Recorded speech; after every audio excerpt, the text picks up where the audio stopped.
ಅವಳನ್ನು ಹತ್ತಿರದಿಂದ ಗಮನಿಸಿದಾಗ ಅವಳು ನನಗೇನೋ ಸುಳ್ಳು ಹೇಳುತ್ತಿದ್ದಾಳೆ ಅಂತ ನನಗನ್ನಿಸ್ತಾ ಇದೆ. ಪಾಪ, ಯಾವುದೋ ಒಂದು ಮಾನಸಿಕ ವೇದನೆಯಿಂದ ಅವರು ಕೊರಗಿ ಬಾಳ್ತಾ ಇದ್ದಾಳೆ. ಹೌದು, ನನ್ನ ಅಶ್ವಿನಿ ಈ ರೀತಿಯಾಗಿ ಕೊರಗಿ ಬಾಳುವುದು ನನ್ನಿಂದ ನೋಡಲಾಗುವುದಿಲ್ಲ. ನನ್ನಿಂದ ನೋಡಲಾಗುವುದಿಲ್ಲ.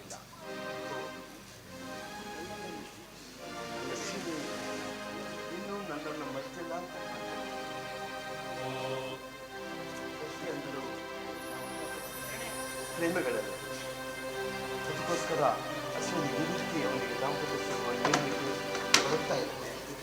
ಹೇಗಾದರೂ ಮಾಡಿ ಅವರ ಬಾಳನ್ನು ಸರಿ ಮಾಡ್ತಾರೆ. ಆನಂದ, ಏನಾಯ್ತು ಮಿತ್ರ? ಅಶ್ವಿನಿ ಬಗ್ಗೆ ಹೇಳಿದಾಗ ಏನೋ ಬಹಳ ವಿಚಾರ ಮಾಡ್ತಾ ಇದೆಯಲ್ಲ, ಏನಾಯ್ತು ಹೇಳು. ಅಮರ್, ಏನೂ ಇಲ್ಲ ಅಮರ್. ನೀನು ಮತ್ತು ಅಶ್ವಿನಿ ದಾಂಪತ್ಯ ಜೀವನಕ್ಕೆ ಸೇರಿಕೊಳ್ಳಲಿಕ್ಕೆ, ಹೊಂದಿಕೊಳ್ಳಲಿಕ್ಕೆ ನನ್ನಿಂದ ಏನು ಪ್ರಯತ್ನ ಮಾಡಬೇಕು ಅಂತ ನಾನು ಆ ವಿಚಾರವನ್ನೇ ಮಾಡ್ತಾ ಇದ್ದೆ ಅಷ್ಟೇ. ಅಂದರೆ ನಿಮ್ಮಿಬ್ಬರನ್ನು ಒಂದುಗೂಡಿಸಲು ನಾನು ಯಾವ ತ್ಯಾಗಕ್ಕೂ ಯಾವ ಪ್ರಯತ್ನಕ್ಕೂ ಸಿದ್ಧನಿದ್ದೇನೆ ಅಮರ್. ನೀನೇನು ಚಿಂತೆ ಮಾಡಬೇಡ. ಅಶ್ವಿನಿ ಹಾಗೂ ನೀನು ಇಬ್ಬರು ದಾಂಪತ್ಯ ಜೀವನದಲ್ಲಿ ಸುಖವಾಗಿರುವಂತೆ ನಾನು ಪ್ರಯತ್ನ ಮಾಡ್ತೇನೆ. ಇದು ನಿನ್ನ ಸ್ನೇಹಿತ ಏನಿದು ಉಪಕಾರವನ್ನು ನಾನೆಂದಿಗೂ ಮರೆಯಲಾರೆ ಮಿತ್ರ, ನಾನೆಂದಿಗೂ ಮರೆಯಲಾರೆ. ಒಂದು ಕೆಲಸ ಮಾಡಿ, ನಾನು ನಿನ್ನ ಮನೆಗೆ ಹೋಗಿ ಅಶ್ವಿನಿಗೆ ನಾನು ಎಲ್ಲ ವಿಷಯವನ್ನು ಹೇಳಿ ಅವಳನ್ನು ಒಪ್ಪಿಸ್ತೇನೆ. ನೀನು ಆಮೇಲೆ ಆಗಲಿ. ಅಂದು ಅಶ್ವಿನಿ ಈ ಆನಂದನ ಮಾತನ್ನು ನಂಬಿ ನನಗೆ ಮದುವೆಯಾಗಿದ್ದಳು, ಒಪ್ಪಿದ್ದಳು. ಈಗಲೂ ಸಹ ಅಶ್ವಿನಿ ಇವನ ಮಾತಿಗೆ ಮನ್ನಣೆ ಕೊಟ್ಟು ನನ್ನೊಂದಿಗೆ ದಾಂಪತ್ಯ ಜೀವನಕ್ಕೆ ಹೊಂದಿಕೊಳ್ಳುತ್ತಾಳೆಂಬ ಭರವಸೆ ನನಗಿದೆ.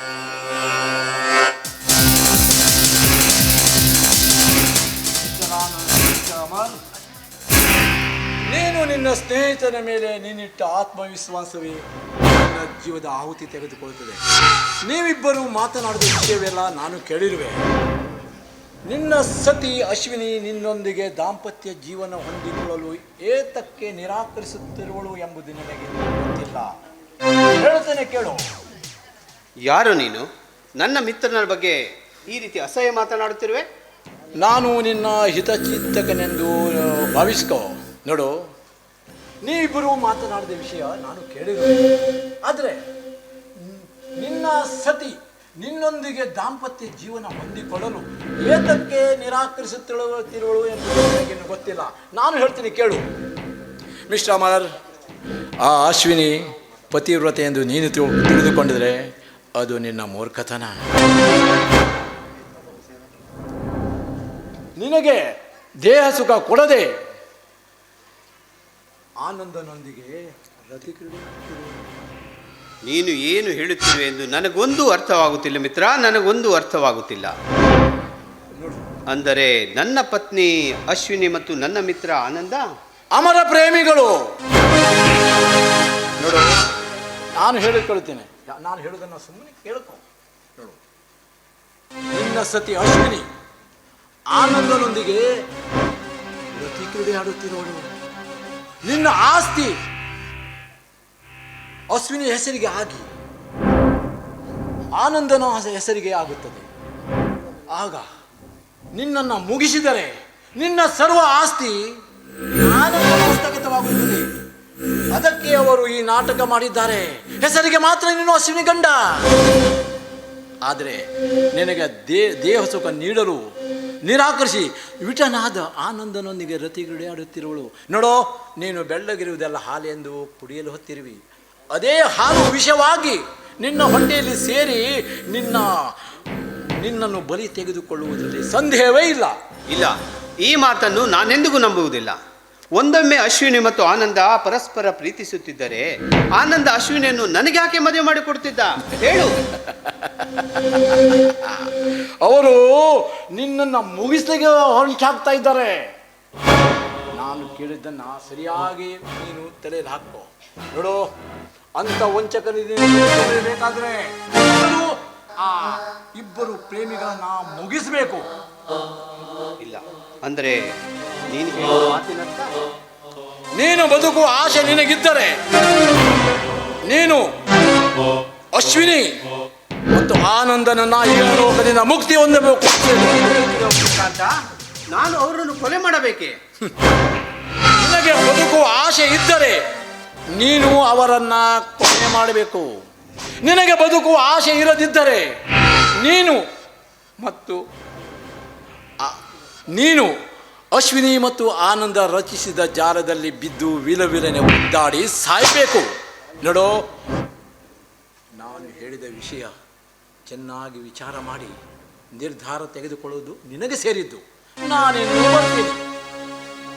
ಹೌದು, ಇವನು ಹೇಳಿದ ಹಾಗೆ ಆ ಆನಂದ ಮತ್ತು ಅಶ್ವಿನಿ ಆದಂತಹ ವ್ಯಭಿಚಾರಿಗಳನ್ನು ಈ ಭೂಮಿಯ ಮೇಲೆ ಬದುಕಲು ಅವಕಾಶ ಕೊಡಲೇಬಾರದು. ಒಂದೊಮ್ಮೆ ಅವರಿಗೆ ಬದುಕಲು ಅವಕಾಶ ಕೊಟ್ಟರೆ ನನಗಿನ್ನೂ ಉಳಿಗಾಲವಿಲ್ಲ. ಆತ್ಮೀಯ ಮಿತ್ರರಂತೆ ನಟಿಸಿ ನನಗೆ ಮೋಸ ಮಾಡುತ್ತಿರೋರೇ ನನ್ನ ಆನಂದ ಮತ್ತು ಅಶ್ವಿನಿ. ಇಲ್ಲ ಆನಂದ್, ಅಶ್ವಿನಿ, ನಿಮಗಿನ್ನೂ ಉಳಿಗಾಲವಿಲ್ಲ.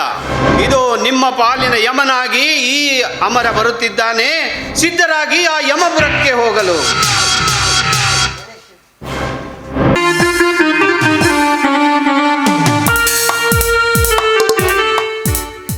ಈ ನನ್ನ ಬಾಳಿನಲ್ಲಿ ನೀನು ಯಾವ ರೀತಿ ಆಟ ಆಡಿಸ್ತಿದ್ಯಾ ಅಂದರೆ, ಕೊಡುವವಳು ನೀನೇ, ಕಿತ್ಕೊಳ್ಳುವವಳು ನೀನೇ ತಾಯಿ. ಮೊದಲು ಆನಂದನ್ನು ಪ್ರೀತಿಸಿದೆ, ಆದರೆ ಅವನು ನನ್ನ ಜೀವನಕ್ಕೆ ಬರದ ಹಾಗೆ ಮಾಡಿದವಳು ನೀನೇ. ಹಾಗೆ ಅಮರ್ನನ್ನು ಮದುವೆ ಆದೆ, ಮದುವೆಯಾಗಿ ಯಾವ ಸುಖನೂ ಕಾಣದ ಥರ ಮಾಡಿದವಳು ನೀನೇ ತಾಯಿ. ಏನೇ ಆಗಲಿ ನನ್ನ ಬಾಳಲ್ಲಿ ನನ್ನ ಈ ಹಣೆ ಮೇಲಿರೋ ಸಿಂಧೂರ ಯಾವತ್ತೂ ಶಾಶ್ವತವಾಗಿದ್ದರೆ ಸಾಕು. ಆನಂದ್, ನೀವು? ನಾನು ಚೆನ್ನಾಗಿದ್ದೇನೆ ಶಿವನಿ, ಆದರೆ ನೀನು ಮಾತ್ರ ಚೆನ್ನಾಗಿಲ್ಲ ಅಂತ ನನಗೆ ಚೆನ್ನಾಗಿ ಗೊತ್ತು. ಅಲ್ಲ, ನಿನ್ನ ಹಿಂದಿನ ಪ್ರೇಮವನ್ನು ಮರೆತು ಅಮರ್ನನ್ನು ಹೊಂದಿಕೊಳ್ಳಲಿಕ್ಕೆ ನೀನು ಯಾಕೆ ಇಷ್ಟೆಲ್ಲ ಕಷ್ಟಪಡ್ತಾ ಇದ್ದೀಯ? ನನ್ನ ಸ್ನೇಹಿತ ಅಮರ್ನೊಂದಿಗೆ ದಾಂಪತ್ಯ ಜೀವನಕ್ಕೆ ಅಡಿಯಾಗಲು ಇದು ಸಾಧ್ಯವಿಲ್ಲ. ಆನಂದ್, ನೀವು ತಪ್ಪಾಗಿ ತಿಳ್ಕೊಂಡಿದ್ದೀರಾ. ನಾನು ನಿಮ್ಮ ಪ್ರೀತಿಯನ್ನು ಮರೆತು ಎಷ್ಟೋ ಕಾಲವಾಗಿದೆ. ಅದನ್ನು ಯೋಚಿಸ್ತಾ ನಾನು ನನ್ನ ಜೀವನವನ್ನು ಹಾಳು ಮಾಡ್ಕೊಳ್ತಾ ಇಲ್ಲ. ನಿಮ್ಮ ಮಾತಿನಂತೆ ನಾನು ಅಮರ್ನನ್ನು ಮದುವೆಯಾಗಿ ಚೆನ್ನಾಗಿದ್ದೇನೆ. ಆದರೆ ನಾನು ಯಾವ ಪರಿಸ್ಥಿತಿಯಲ್ಲಿದ್ದೇನೆ ಅಂತ ನಿಮ್ಗೆ ತಿಳಿದ್ರೆ ನಿಮ್ಗೆ ಅದರಿಂದ ಆಘಾತ ಆಗ್ಬೋದು. ಅಶ್ವಿನಿ, ನೀನು ನರಕ ಯಾತನೆ ಯೋಚಿಸುವುದು ನನಗೆ ಗೊತ್ತು. ಆದರೆ ನನ್ನಿಂದಲೇ ನಿನ್ನ ಆಸೆ ಆಕಾಂಕ್ಷೆಗಳೆಲ್ಲವೂ ಚೂರು ಚೂರಾಗಿ ಹೋಗಿದೆ.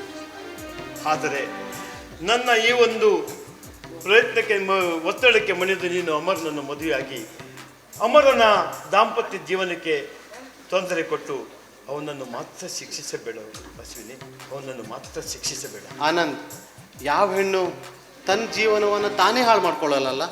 ಆದರೆ ನನ್ನ ಪರಿಸ್ಥಿತಿ ಹೇಗಾಗಿದೆ ಅಂದರೆ, ನಾನೇನಾದರೂ ಅವನನ್ನು ಇಷ್ಟಪಟ್ಟು ಅವನ ಜೊತೆ ಸುಖ ದಾಂಪತ್ಯಕ್ಕೆ ಬಂದರೆ ನನ್ನ ಬಾಳನ್ನು ನಾನೇ ಹಾಳು ಮಾಡ್ಕೊಳ್ಳೋಂಗಾಗತ್ತೆ. ಅಶ್ವಿನಿ, ಹಾಗಾದರೆ ನೀನು ಅಮರನೊಂದಿಗೆ ದಾಂಪತ್ಯ ಜೀವನಕ್ಕೆ ಯಾಕೆ ಹೊಂದಿಕೊಳ್ತಾ ಇಲ್ಲ ಅಶ್ವಿನಿ? ಯಾಕೆ ಹೊಂದಿಕೊಳ್ತಾ ಇಲ್ಲ? ನಡೆದದಾದ್ರೂ ಏನು ಅದು? ಹೇಳು ಅಶ್ವಿನಿ, ಹೇಳು. ಅದೇನಂದ್ರೆ, ಅವಳು ತನ್ನ ಸಿಂಧೂರ ಮಾಂಗಲ್ಯವನ್ನು ಉಳಿಸಿಕೊಳ್ಳುವುದಕ್ಕಾಗಿ, ಅವಳು ನಿಜವಾಗಿಯೂ ದೇವತೆ, ತನ್ನ ಗಂಡನ ಪ್ರಾಣವನ್ನು ಕಾಪಾಡಲು ತನ್ನ ಆಸೆ ಆಕಾಂಕ್ಷೆಗಳನ್ನೆಲ್ಲ ಅದುಮಿಟ್ಟುಕೊಂಡು ಮನದಲ್ಲಿ ಬರೀ ದುಃಖವನ್ನೇ ಭರಿಸಿಕೊಂಡು ಸಾವು ಬದುಕಿನ ನಡುವೆ ಹೋರಾಡುತ್ತಿರುವ ತನ್ನ ಗಂಡನೊಂದಿಗೆ ಒಂದು ನಿರ್ಜೀವ ಗೊಂಬೆಯಾಗಿ ಬದುಕು ಸಾಗಿಸುತ್ತಿದ್ದಾಳೆ. ಡಾಕ್ಟರ್, ಏನು ಹೇಳ್ತಾ ಇರುವುದು ನೀವು? ಅಮರನ್ನ ಕೈ ಹಿಡಿದು ಸಂತೋಷದಿಂದ ಇರಬೇಕಾದ ಅಶ್ವಿನಿ ನರಕ ಯಾತ್ನೆ ಯೋಚಿಸ್ತಾ ಇದ್ದಾಳ. ಯಾಕೆ ಡಾಕ್ಟರ್, ಯಾಕೆ? ನೋಡು ಆನಂದ್, ಈ ಭಗವಂತನ ಮಹಿಮೆಯನ್ನು ಬಲ್ಲವರ್ಯಾರು? ಕೆಲವರಿಗೆ ಐಶ್ವರ್ಯವನ್ನು ನೀಡಿ ಕೆಲವರಿಗೆ ದಾರಿದ್ರ್ಯವನ್ನು ನೀಡಿದ್ದಾನೆ. ಇನ್ನು ಕೆಲವರಿಗೆ ಸುಖ ಸಂತೋಷವನ್ನು ನೀಡಿ ಇನ್ನು ಕೆಲವರಿಗೆ ಭಯಂಕರ ಕಾಯಿಲೆಯನ್ನು ಕೊಟ್ಟು ದುಃಖದ ಹೊಳೆಯಲ್ಲಿ ನೂಕಿದ್ದಾನೆ. ನೀವು ಏನು ನುಡಿತಾ ಇರುವಿರಿ? ಆನಂದನಿಗೆ ಅಂತ ಯಾವ ಕಾಯಿಲೆ ಇದೆ ಡಾಕ್ಟರ್? ಹೌದು ಅಮರ್, ಅಮರ್ನಿಗೆ ಮೂತ್ರಕೋಶದ ಕ್ಯಾನ್ಸರ್ ಇದೆ. ಡಾಕ್ಟರ್,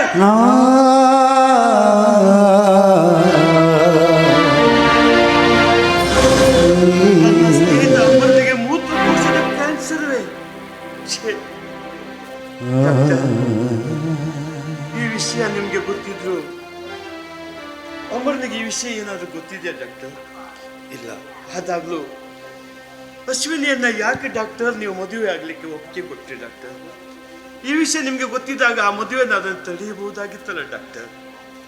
ನೋಡು, ಅಮರ್ನ ಮದುವೆ ನಿಶ್ಚಯವಾಗಿದ್ದಾಗ ನಾನು ವೈದ್ಯರ ಸಮ್ಮೇಳನದಲ್ಲಿ ಭಾಗವಹಿಸಲು ದಿಲ್ಲಿಗೆ ಹೋಗಿದ್ದೆ. ಮದುವೆಯ ದಿವಸ ಬಂದ ನಾನು ಅಮರ್ನ ವೆಡ್ಡಿಂಗ್ ಕಾರ್ಡ್ ನೋಡಿ ದಿಗ್ಭ್ರಮೆಗೊಂಡು ಮದುವೆ ನಿಲ್ಲಿಸಲು ಬರುವಷ್ಟರಲ್ಲಿ ಅಮರ್ ಅಶ್ವಿನಿಯ ಕೊರಳಿಗೆ ತಾಳಿ ಕಟ್ಟಿಯಾಗಿತ್ತು.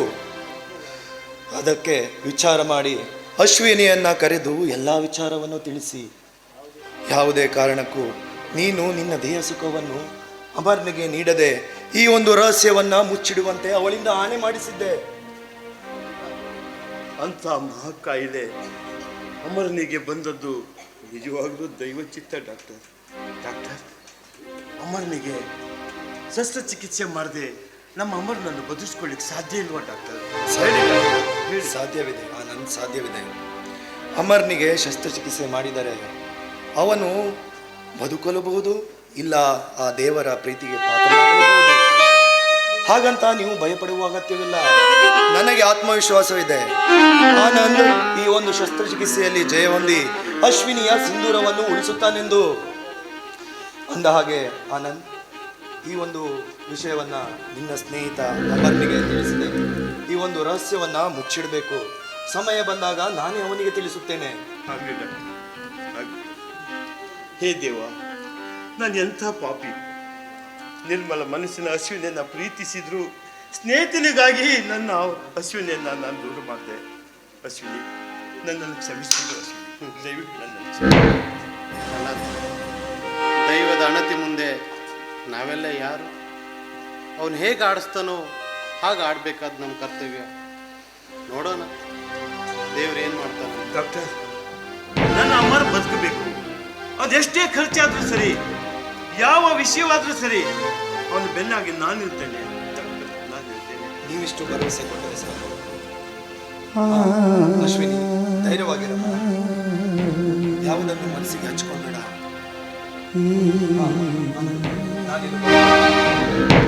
ಬರ್ತೇನೆ ಅಶ್ವಿನಿ. ಒಂದು ಮಾತನಾಡದೆ ಡಾಕ್ಟರ್ ಹೇಳಿ ಕೇಳಿಸ್ತಿಲ್ವ? ಅಮರ್ನಿಗೆ ಇನ್ನು ಕ್ಯಾನ್ಸರ್ ರೋಗ ಬಲಿಲಿಲ್ಲ ಅಂತ. ಅಂದರೆ ಸ್ಟಾರ್ಟಿಂಗ್ ಪೊಸಿಷನ್ ಅಂತ ಹೇಳ್ತೇವಲ್ಲ, ಹಾಗೆ ಹೇಗಾದರೂ ಮಾಡಿ ಆಪರೇಷನ್ ಮಾಡಿ ನಮ್ಮ ಅಮರನ್ನು ಉಳಿಸಿಕೊಳ್ಳುವ ಪ್ರಯತ್ನ ನಾವು ಮಾಡಬೇಕು. ನೀನೇನು ಹೇಳ್ಬೇಡ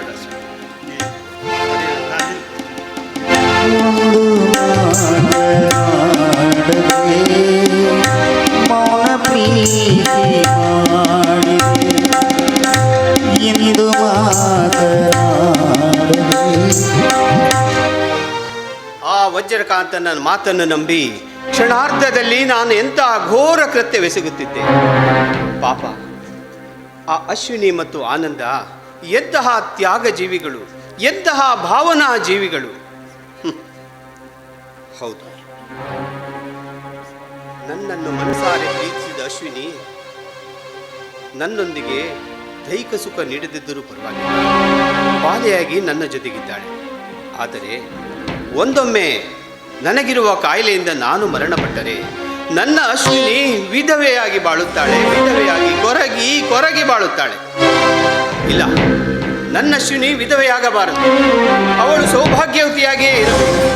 ಹೌದು ಅಶ್ವಿನಿ, ಅಶ್ವಿನಿ. ಸ್ವಾಮಿ ಕರೆದ್ರ?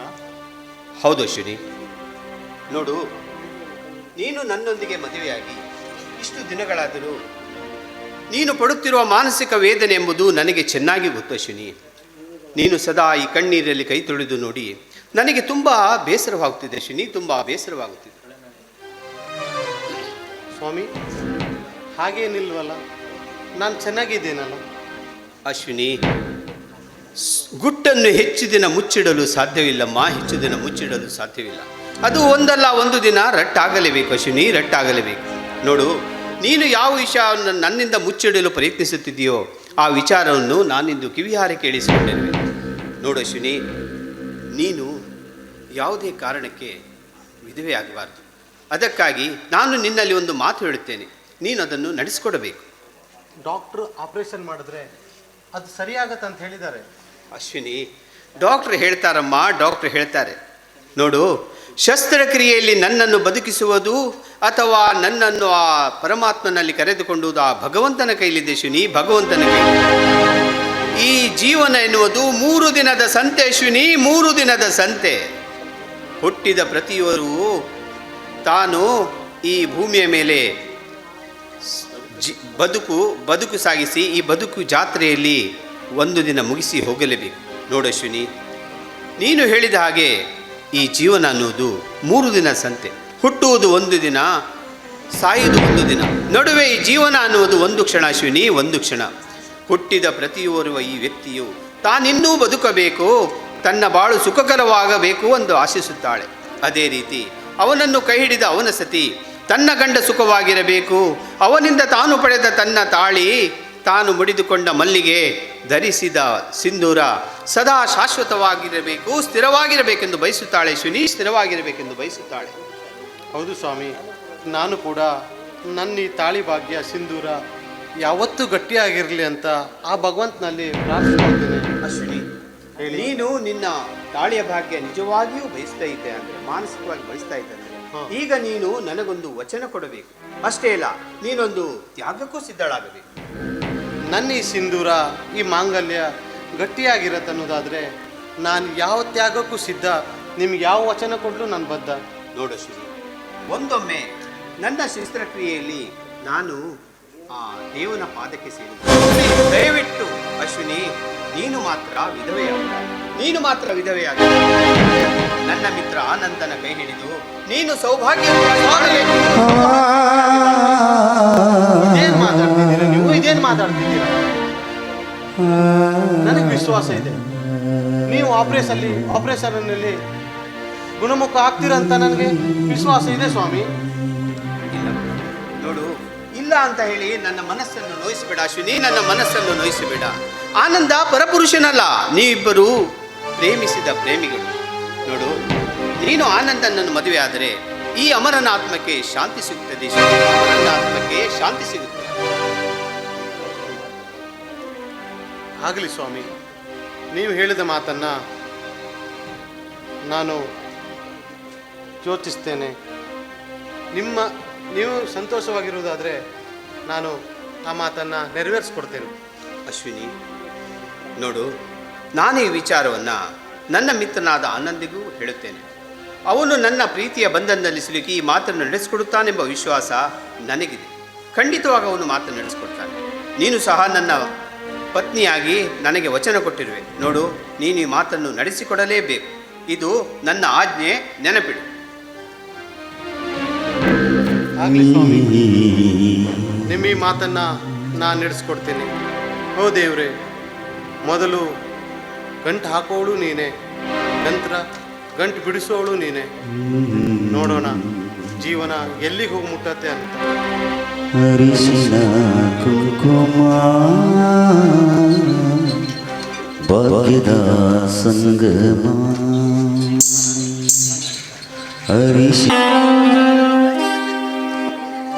ರಿಟೈರ್ಡ್ ಆಗಿದ್ದೀನಿ, ರೊಕ್ಕನೂ ಸಿಕ್ತು. ಸಿಂಗಾರಿ ಹತ್ರ ಮಾತಾಡಬೇಕು, ಮದುವೆ ಆಗ್ತಾ ಇದ್ದಾಳಲ್ಲ ಅವಳು ಬಂದರೆ. ಸಿಂಗಾರಿ,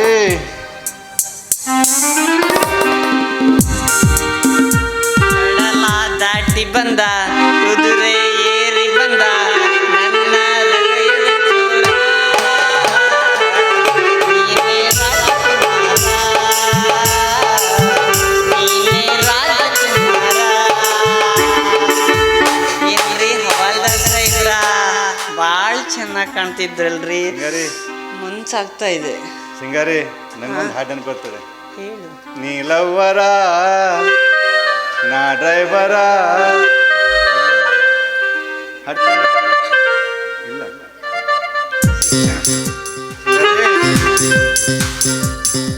ನಾ ನಾ ರಿಟೈರ್ಡ್ ಆಗಿದ್ದೇನೆ.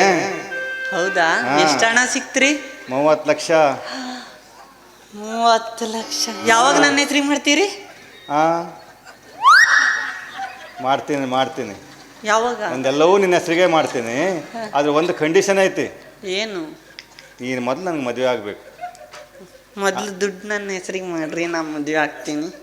ಇಲ್ಲ, ಮೊದಲು ನನ್ನ ಹೆಸರು, ಮೊದಲು ನೀನು ಕರಿಮಣಿ ಕಟ್ಟು, ಅದು ನಾನು ಕಟ್ತೇನೆ. ಆಮೇಲೆ ರೊಕ್ಕ ಇಲ್ಲ ವಧು ದಕ್ಷಿಣೆ ಕೊಡ್ತೇನೆ. ವರದಕ್ಷಿಣೆ ಅಲ್ಲ, ವಧು ದಕ್ಷಿಣೆ. ನೀವು ಬೇಡ ರೀ. ಈಗ ನೀವು ಫಸ್ಟ್ ನನ್ನ ಹೆಸ್ರಿಗೆಲ್ಲ ಮಾಡ್ಬಿಡ್ರಿ. 3 ಭಾಗ್ಯ ಹೀಗೆ ಈಡೇರಿಸ್ಬಿಡಿ. 4ನೇ ಭಾಗ್ಯ ಮಾಡಿದ್ರೆ ಮೊದಲಯ್ಯ 1 2 3 4 ಯಾರು 4 3 2 1 ಮಾಡಲ್ಲ. ಮದುವೆ ಆಗೋದು ಬೇಡ. 4ನೇ ಭಾಗ್ಯ ಆದ್ಮೇಲೆ ಮದುವೆ ಮಗು. ಈ ಆಟಕ್ಕೆ ನಾ ಬರೋದಿಲ್ಲ. ಗೊತ್ತಾಯ್ತು ಸಿಂಗಾರಿ, ನಾನೇನು ಹುಚ್ಚು ಪ್ಯಾದೆ ಅಲ್ಲ, ಎಲ್ಲ ಗೊತ್ತಾಗತ್ತೆ. ಏನು? ನನ್ನ ಹತ್ರ ಇರುವಂಥ ರೊಕ್ಕ ಎಲ್ಲ ನಿನ್ನ ಹೆಸರಿಗೆ ಮಾಡಿದ ಮೇಲೆ ನೀನು ಮಹಾರಾಣಿ ಅಂತ ಮೆರೀತೀಯಾ, ನಾನು ಬೀದಿ ಬಿಕಾರಿ ಆಗ್ತೀನಿ ಅಲ್ವಾ? ಇದೆಲ್ಲ ನನಗೆ ಗೊತ್ತಿದೆ. ನೀನು 4 ಊರು ಸುತ್ತಿ ವ್ಯಾಪಾರ ಮಾಡಿದರೆ 40 ಊರು ಸುತ್ತಿ ಉದ್ಯೋಗ ಮಾಡಿದ್ದೇನೆ. ನನಗೆ ಗೊತ್ತು ಯಾರು ಏನಂತ. ಅದು ಪೊಲೀಸ್ ಬುದ್ಧಿ ಅಲ್ವಾ? ಇಂಥದ್ದೆಲ್ಲ ಭಾಳ ನೋಡಾಗಿದ್ದು ನಾನು. ಸಿಂಗಾರಿ, ನಾನಲ್ಲ ಮನಸ್ಸಿನೊಳಗೆ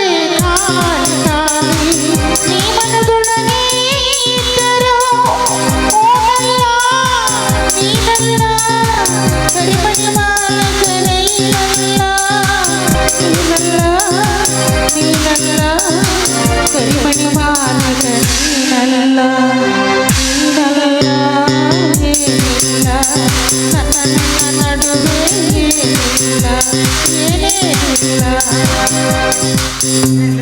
ಸಿಂಗಾರಿ, ಹೋಗಿ ಆ ಹನುಮಂತಪ್ಪನ ಕೂಡ ಡ್ಯಾನ್ಸ್ ಮಾಡ್ತಿದ್ದಿಲ್ಲ. ಹನುಮಂತಪ್ಪ ಸರಿ ಇಲ್ಲ. ಸಿಕ್ ಹುಡುಗಿರಿಗೆಲ್ಲ ಲೈನ್ ಹಾಕೋ ಕಳ್ಳನ ಮಗ ಇದ್ದಾನ. ಅವನ ವಿಷಯ ಹಾಳು ಬಿತ್ತು. ನಮ್ಮ ವಿಷಯಕ್ಕೆ ಬಾ ಸಿಂಗಾರಿ. ಏನಾಗೈತೆ ಕವಿ? ನಮ್ಮ ವಿಷಯಕ್ಕ ಹಾಕೊಂಡು ಸಾಯೋ ಪರಿಸ್ಥಿತಿ ಬಂದೈತೆ ಸಿಂಗಾರಿ. ಯಾಕೆ ಕವಿ, ಏನಾಯ್ತು? ಏನಂತ ಹೇಳಿ ಸಿಂಗಾರಿ, ನಮ್ಮಪ್ಪ ನನಗೆ ಹುಡುಗಿ ನೋಡ್ತಿದ್ದಾನ. ನಾನಂತೂ ನಿಂಗೆ ಬಿಡೋಕೆ ಇಷ್ಟ ಇಲ್ಲ. ಹಾಗಾಗಿ ನಾನು ಒಂದು ನಾಟಕದ ಪ್ಲಾನ್ ಮಾಡಿದ್ದೀನಿ ಸಿಂಗಾರಿ. ಹೌದಾ? ಅದ್ರಲ್ಲಿ ನಮ್ಮ ಅಪ್ಪನ ಪಿಎಗಳಾದ ಮುಕುಂದ ಮುರಾರಿನೂ ಪಾತ್ರ ಮಾಡ್ತಾರ. ನೀನು ಮಾಡ್ಬೇಕು ಒಂದು ಪಾತ್ರ. ನಾನು ಅವ್ರ ಜೊತೆ ಪಾತ್ರ ಮಾಡಕ್ ಒಪ್ಪೋದಿಲ್ಲ. ಅವ್ರು ಸರಿ ಇಲ್ಲ, ಅವ್ರು ಕುಡ್ಕ ನನ್ನ ಮಕ್ಕಳು. ಲೇ ಸಿಂಗಾರಿ, ಒಲ್ಲೆ ಅನ್ಬೇಡ್ವಿ ನನ್ನ ಬಂಗಾರಿ. ನೀವು ಒಲ್ಲೆ ಅಂದ್ರೆ ನಿನ್ನ ಮದುವೆ ಹೆಂಗಾಗ್ತದೆ? ಇಲ್ಲಿದ್ದವ್ರಿಗೆ ಊಟ ಹೆಂಗಾಗ್ಲಿ ಸಿಂಗಾರಿ? ನಾನು ಅವ್ರ ಜೊತೆ ಮಾಡೋದಿನ್ ಮದುವೆ ಹೆಂಗಾಗುತ್ತೆ ಕವಿರಾಜ? ಅದಕ್ಕೆಲ್ಲ ನಾನು ಐಡಿಯಾ ಮಾಡಿದ್ದೀನಿ ಸಿಂಗಾರಿ. ಏನಂತೆಲ್ಲ ನಿಂಗೆ ಹೇಳ್ತೀನಿ ಬಾ. ಹೌದಾ? ನೀನು ಅವ್ರ ಜೊತೆ ಪಾತ್ರ ಮಾಡೋದ್ರಿಂದ ನನ್ನ ಮದುವೆ ಆಗುತ್ತೆ ಅಂದ್ರೆ ನಾನು ಮಾಡ್ತೇನೆ. ಹೌದಾ? ಆಯ್ತು ಸಿಂಗಾರಿ. ನನ್ನ ಕರಿಮಣಿ ಮಾಲೀಕ ನೀನೇ ಅಲ್ಲ? ಮನಸ್ಸಿನೊಳಗೆ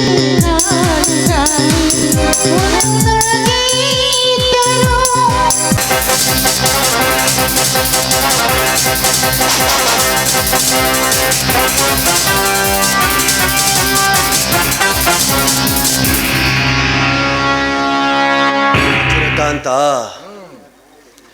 ಸುರೇಹದಾರದಲ್ಲಿ ನಾನು ನನ್ನ ಬದುಕನ್ನೇ ಹಾಳು ಮಾಡಿಕೊಂಡೆ. ನರೇಂದ್ರ, ಮದ್ಯಪಾನದ ನಿಷೇಧ ತಲೆ ಏರಿದ ಮೇಲೆ ಎಲ್ಲವನ್ನೂ ಹಾಳು ಮಾಡಿಕೊಳ್ಬೇಕಾಗ್ತದೆ. ಹೌದು, ನಿನ್ನ ಮಾತು ನಿಜ. ನಶೆಯಲ್ಲಿ ಮುಳುಗಿದವರು ಇನ್ನೂ ತನಕ ಯಾರೂ ಹೇಳಲೇ ಇಲ್ಲ. ನಾನು ಕೂಡ ನನ್ನ ಜೀವನಕ್ಕೆ ಆಸರೆಯಾಗಿದ್ದ ನನ್ನ ನೌಕರಿಯನ್ನೇ ಕಳೆದುಕೊಂಡೆ. ನನ್ನ ಮರ್ಯಾದೆ, ಅದರ ಜೊತೆ ನನಗೆ ಹುಟ್ಟಿದ ಮಗುವನ್ನೇ ನಾನು ಕಳೆದುಕೊಂಡೆ. ಕೈ ಹಿಡಿದ ಹೆಂಡತಿಯನ್ನು ಕಣ್ಣೀರಿನ ಹೊಳೆ ಮುಳುಗೋ ಹಾಗೆ ಮಾಡಿದೆ. ನರೇಂದ್ರ, ನೋಡು, ನಿನ್ನ ನೌಕರಿ, ನಿನ್ನ ಹಣ, ನಿನ್ನ ಮರ್ಯಾದೆ ಹೋಯಿತೆಂದು ನೀನೇನು ಬೇಸರ ಪಟ್ಕೊಳ್ಬೇಡ. ಆ ವಿಚಾರಣೆಯಾದ ಆ ನಿರ್ಮಲೆಯ ಬಗ್ಗೆ ನೀನೇನು ತಲೆ ಬಿಸಿ ಮಾಡಿಕೊಳ್ಬೇಡ. ಆ ಪಾಪಿ ಮಗು ಸತ್ತು ಹೋಗಿದ್ದಕ್ಕೆ ಒಳ್ಳೆಯದೇ ಆಯ್ತು ಅನ್ನು. ಯಾಕಂದ್ರೆ ಆ ಪಾಪಿ ಮಗುವಿನಿಂದ ನೀನು ಅಪ್ಪ ಎಂದು ಕರೆಸಿಕೊಳ್ಳಬೇಕಾಗಿತ್ತು. ನಡೆದು ಹೋದ ಘಟನೆಯನ್ನು ಮರೆತು ಮುಂದೆ ನೀನು ಬದುಕುವ ದಾರಿ ನೋಡು. ನನ್ನ ಬದುಕಿನ ದಾರಿಯೇ ಮುಗಿದಿರುವಾಗ ಇನ್ಯಾವ ಬದುಕುವ ದಾರಿ ಹುಡುಕಲು ಸಾಧ್ಯವೇ ವಜ್ರಕಾಂತ? ಸಾಧ್ಯವಿದೆ, ನೀನು ಮನಸ್ಸು ಗಟ್ಟಿ ಮಾಡಬೇಕು. ಅಂದರೆ ನಿನ್ನ ಮಾತಿನ ಅರ್ಥ? ಅಂದರೆ ನೀನು ಮರುಮದುವೆ ಆಗಬೇಕು. ನನ್ನ ಸ್ನೇಹಿತನ ಒಬ್ಬ ತಂಗಿ ಇದ್ದಾಳೆ. ಅವನು ಒಳ್ಳೆ ವರ ಸಿಕ್ಕರೆ ಸಾವಿರಾರು ರೂಪಾಯಿ ವರದಕ್ಷಿಣೆ ಕೊಟ್ಟು ಮದುವೆ ಮಾಡಿ ಮಿಗಿಲಾಗಿ ಯಾವುದಾದ್ರೂ ಒಂದು ಬಿಸ್ನೆಸ್ ಹಚ್ಚಿಕೊಡುತ್ತೇನೆ ಎಂದು ನನಗೆ ಹೇಳಿದ. ಅದಕ್ಕೆ ನಾನು ನಿನ್ನ ವಿಷಯ ಹೇಳಿದೆ. ಅವನು ಸಂತೋಷದಿಂದ ಒಪ್ಪಿಕೊಂಡಾನೆ. ಏನು ಹೇಳುತ್ತಿರ ವಜ್ರಕಾಂತ? ತಾಳಿ ಕಟ್ಟಿರುವ ಹೆಂಡತಿ ಬದುಕಿರುವಾಗ ಮರುಮದುವೆಯಾಗಲು ಸಾಧ್ಯವೇ? ಅದಕ್ಕೆ ಕಾನೂನು ಒಪ್ಪುವುದೇ? ಸಾಧ್ಯವಿದೆ ನರೇಂದ್ರ. ನೀನು ಕೈ ಹಿಡಿದ ಹೆಂಡತಿ ಬದುಕಿದ್ರೆ ಅಲ್ವೇ ನಿನಗೆ ಕಾನೂನು ಅಡಿ ಬರುವುದು. ನೀನು ಸುಖವಾಗಿ ಬದುಕಬೇಕಾದ್ರೆ ನಿನಗೆ ನಿನ್ನ ಸುಖಕ್ಕೆ ಮುಳ್ಳಾಗಿದ್ದ ಮುಳ್ಳನ್ನು ಮೊದಲು ತೆಗೆಯಬೇಕು. ನೋಡು, ನೀನು ಆನಂದ ಸುಖದಿಂದ ಜೀವನ ಸಾಗಿಸಬಹುದು ಶ್ರೀಮಂತ ತಂದೆಯೊಂದಿಗೆ. ಅಂದ್ರೆ ನಾನು ನಿರ್ಮಲೆಯನ್ನು ಮುಗಿಸಬೇಕು. ಆ ವ್ಯಭಿಚಾರ ಹೆಣ್ಣಿನಿಂದ ನೀನು ಸುಖವಾಗಿ ಬದುಕಲು ಸಾಧ್ಯವಿಲ್ಲ.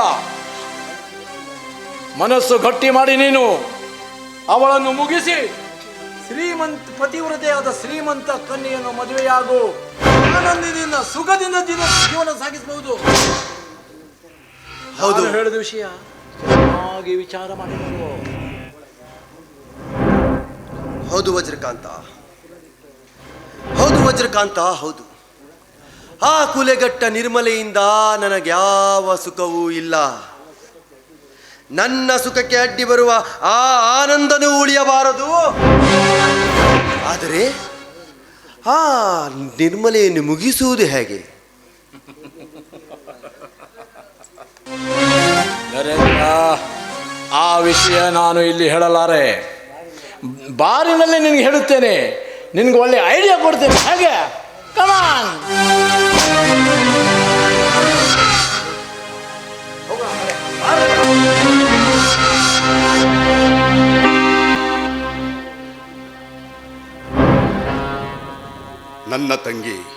ನನ್ನ ತಂಗಿ ಸುಖವಾಗಿರಲಿ ಎಂಬ ಒಂದೇ ಒಂದು ಉದ್ದೇಶದಿಂದ ಶಾಲೆಯ ಫೀಸ್ ಹಣವನ್ನು ಕದ್ದು ನಾನು ಕಳ್ಳನೆಂದೆನಿಸಿ ಜೈಲಿಗೆ ಹೋಗಿ ಶಿಕ್ಷೆಯನ್ನು ಅನುಭವಿಸಿ ಬಂದೆ.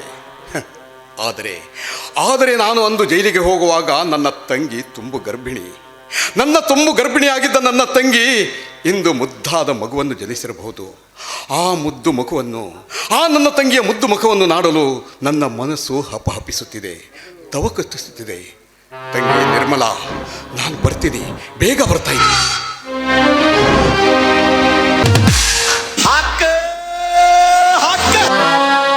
ಅಬ್ಬಬ್ಬಬ್ಬಬ್ಬಬ್ಬ, ನನ್ನ ಜೀವನದಾಗ ಇಂಥ ಹೊಸ ಡ್ರೆಸ್ ಹಾಕೊಳ್ತೀನಂತ ತಿಳ್ಕೊಂಡಿರ್ಲಿಲ್ಲ. ಹೌದು ಮುರಾರಿ, ಬಟ್ಟೆಗೂ ಗತಿ ಇಲ್ದಿರೋ ನಮ್ಮ ಚಿಕ್ಕದಣಿ ಕವಿರಾಜರ ದಯೆಯಿಂದ ಇಂಥ ಬೆಲೆ ಬಾಳೋ ಬಟ್ಟೆ ಹಾಕೊಳ್ಳೋ ಯೋಗ ಬಂದೈತಿ.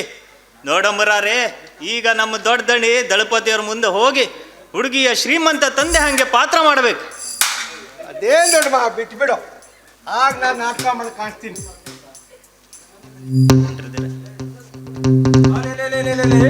ಮುಕುಂದ ಮುರಾರಿ, ಏನ್ರೋ ನಿಮ್ದು ಅವಸ್ಥೆ? ನೋಡ್ಲಿಕ್ಕೆ ದೊಡ್ಡ ಶ್ರೀಮಂತ ತರನೇ ಕಾಣ್ತಾ ಇದ್ದೀರಾ. ಆಮೇಲೆ ನಾನು ಹೇಳ್ಕೊಟ್ಟದೆಲ್ಲ ಸರಿಯಾಗಿ ನೆನಪಿದೆ ತಾನೆ? ನೆನಪಿದೆ. ಆಮೇಲೆ ನಿಮ್ದು ಹಾಳು ಮುಳು ಇಂಗ್ಲಿಷ್ ಎಲ್ಲ ಮಾತಾಡ್ಲಿಕ್ಕೆ ಹೋಗ್ಬೇಡಿ. ಇಲ್ಲ, ನೋ ನಾನು ಹೇಳ್ಕೊಟ್ಟು ಇಂಗ್ಲಿಷೇ ಮಾತಾಡ್ಬೇಕು. ಓಕೆ ಗಡಿಯಾರ, ಅದ್ರ ಚಿಂತೆನೇ ಬಿಟ್ಬಿಡಿ ನೀವು. ಅಂತ ನಾಟಕ ಮಾಡಿ ಕಾಣಿಸ್ತೀನಿ. ಈಗ ಒಂದು ನಾಟಕ ಮಾಡಿ ಕಾಣಿಸ್ತಾ? ಬೇಡ, ನೀನು ನಾಟಕ ನೋಡಿದ್ದೀನಿ. ಮನೆಗೆ ಹೋಗಿ ನಮ್ಮ ಅಪ್ಪನ ಮುಂದೆ ಮಾಡಿದ್ರೆ ಸಾಕು. ಲೇ ಸಿಂಗಾರಿ, ನೀನು ಈ ಮುರಾರಿ ಮಗಳ ತರ ನಾಟಕ ಮಾಡಿದ್ರೆ ಆಯ್ತು. ಕವಿರಾಜ, ನೀ ಹೇಳ್ದಂಗೆ ಮಾಡ್ತೀನಿ. ಯಾರ್ಯಾರಿಗೆ ಏನೇನು ಪಾತ್ರ ಅಂತ ಎಲ್ಲ ಹೇಳ್ತೀನಿ. ಬನ್ನಿ ನನ್ನ ಜೊತೆ ನಮ್ಮ ಮನೆಗೆ ಹೋಗು.